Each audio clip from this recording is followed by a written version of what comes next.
6 minutes after 11 is the time. Okay, so we've done an hour on Truss. I don't know. We'll probably move on, but don't go to the shops yet if you're waiting to talk to me about that. Because I want to talk about Sunak next. The announcement from the other leadership contender yesterday, who is lagging behind Liz Truss on a really huge scale. The Foreign Secretary has extended her lead over Rishi Sunak by 34 points. His announcement yesterday is in many ways stranger than Liz Truss's. Liz Truss's was just awful, and then she disowned it, and then she lied about it, as we've established. But Rishi Sunak's big thing yesterday appears in the Telegraph today under the headline, "Hatred of Britain will be treated as extremist under Sunak plans." Now, I'm a great believer in free speech. I think it would be wrong for people who talk about Londonistan or claim that Britain has been overrun by dark-skinned people, or any of those characters who apparently hate Britain, any sort of far-right characters who claim that their country has gone to the dogs, or that having a Muslim mayor is some sort of disaster. I don't know that they should actually be locked up. But equally, I'm pretty confident they're not the people that Rishi Sunak is talking about. So who is he talking about? Let's try and work it out. I'll read you the Telegraph story. "People who vilify Britain will be treated as extremists and referred to the government's de-radicalisation prevent scheme under plans by Rishi Sunak."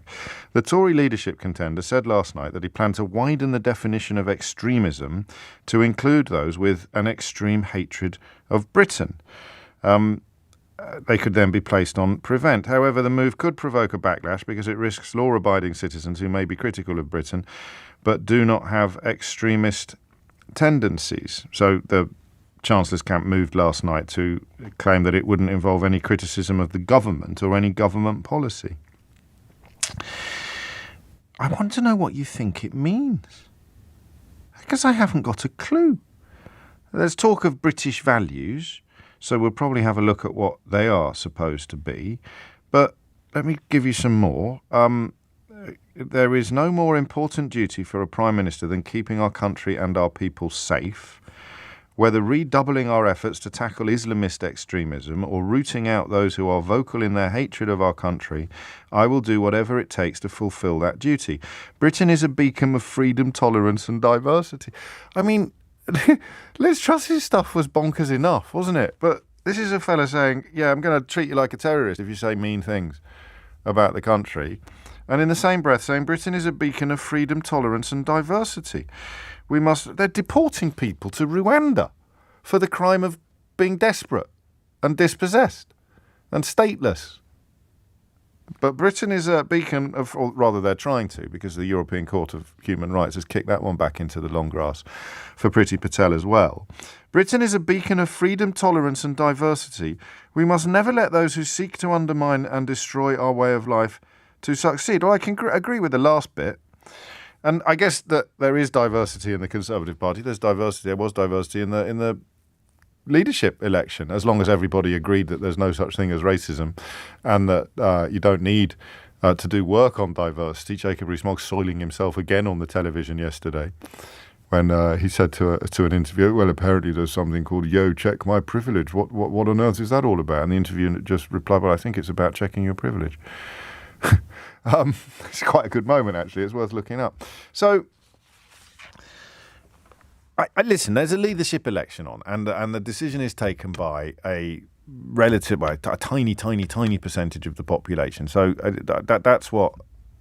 that's why we're talking about this stuff. It's not that it is particularly interesting per se, but these are the stalls being set out by the two human beings one of whom will be our next Prime Minister. And we have no choice, given the nature of the system that makes that decision, than to look at these stories through the lens of the electorate. On this programme, we have a particular problem with that fact, given that they seem peculiarly allergic to ringing me. But hey-ho, I live in hope. 0345 6060 973 is the number you need if you want to tell me why you don't care that Liz Truss is a massive liar, or what on earth Rishi Sunak is appealing to in you when he talks about locking up people who are mean about Britain, while also describing Britain as a beacon of freedom, tolerance and diversity. So there's a question about what That's what I want you to tell me. What do you think he is doing? You can be as warm and as admiring or as cynical and as sceptical as you like, but one of the two contenders to be our next Prime Minister has given a newspaper a story which involves the claim that people who vilify Britain will be treated as extremists. Now, given that the Conservative Party is responsible for turning Britain into the first country in history to impose economic sanctions on itself, given that the Conservative Party still considers it to be a cause for celebration that we have abolished our own freedom of movement, given that the Conservative Party is a place now where denying the very existence of racism is rewarded and where epic incompetence and nation-damaging stupidity can see you promoted into Secretary of State status, I don't know what this means. And who's vilified Britain more in the last few years than Boris Johnson? Who's made us look more ridiculous on the world stage than the current government? Who has lied to us more than Boris Johnson and now Liz Truss? What does Rishi Sunak mean? To whom is he appealing? What is this vilifying Britain of which he speaks? Hit the numbers now, you will get through. And I'm going to tell you something that I probably shouldn't tell you. I'm not sure I'm going to get any calls this hour because I think this is such a ridiculous, cynical, confected policy that nobody listening to this programme is going to be able to explain what it's about any more than Rishi Sunak could. Who is he talking about? 0345 6060 973. What is Rishi Sunak doing when he tells Daily Telegraph readers that hatred of Britain will be treated as extremist? Because nobody seems to hate Britain more than the far right in this country, than the white supremacist strand of British politics. They absolutely hate it. The kind of people that used to ring me to tell me they were voting Brexit because there were so many brown faces behind the tills in their local Tesco. Who's he talking about? What does hatred of Britain look like in the context of Rishi Sunak's strange dreams? Hit the numbers now, you will get through. 0345 6060 973. To whom, what is the appeal of this policy? I don't quite get it. Should I be worried? I criticise the government while loving this country, and it's the people who've damaged my country that I hold the greatest resentment towards. But that's Rishi Sunak. The people who presided over a catastrophic coronavirus handling.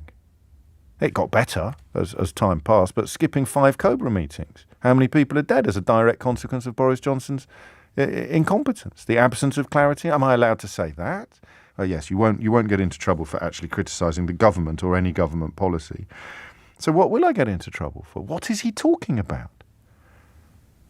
0345 6060 973. Is this a scary or a stupid policy, or possibly a little bit of both? I don't know. All I do know is that Rishi Sunak thinks that Daily Telegraph readers, therefore Conservative Party members, will lap this up. However, sources in the Sunak camp said he believed extremists did not just want to attack the UK's values, but also the country's very existence. So let's do this as well. We've had some fun with Liz Truss in the first hour. What do you think British values are in the mind of Rishi Sunak and his supporters? And I mean that most sincerely, because I don't know anymore. I would once have said family values, but he was Chancellor under Boris Johnson, who has the morals and the sexual behaviours of an alley cat. So it's not family values. Boris Johnson went to court to try to stop us finding about the existence of one of his own children. That ain't family values. He's already on his 3rd wife. God knows how many mistresses he's had over the years. Rishi Sunak was his Chancellor of the Exchequer. So I don't know what these values are. It's not the rule of law, because they boast about being prepared to break the rule of law. It's not an independent judiciary, because they nod along with the Daily Mail's attack upon judges under headlines like enemies of the people. I genuinely want you to tell me what you think Rishi Sunak thinks British values are. 0345 6060 973. Because I think it's one of those things that is skin deep. I think it's just sort of people wearing red trousers and marching around in gilets. They talk about British values in the same way that they talk about political correctness. And the minute you ask them what it means, They haven't actually got a clue, because everything they come up with, I'm pretty confident, and do take this as a challenge, 0345 6060 973. I'm pretty confident that every time you tell me what you think a British value is, I can prove to you that the current iteration of the Conservative Party is actually opposed to it. So what on earth is he talking about? It's 11:16.